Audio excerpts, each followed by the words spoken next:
రాజన్న ఆలయ అభివృద్ధికి కాంగ్రెస్ ప్రభుత్వం కట్టుబడి ఉందని ప్రభుత్వ విప్ ఆది శ్రీనివాస్ అన్నారు.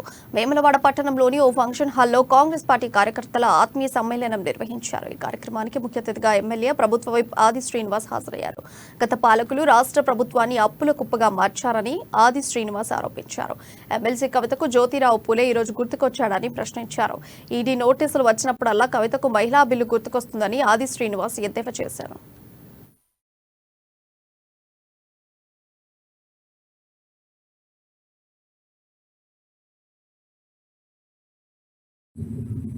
ఎన్నికల్లో గెలుపొందిన నాటి నుండి పట్టణంతో పాటు అనేక గ్రామాల్లో కూడా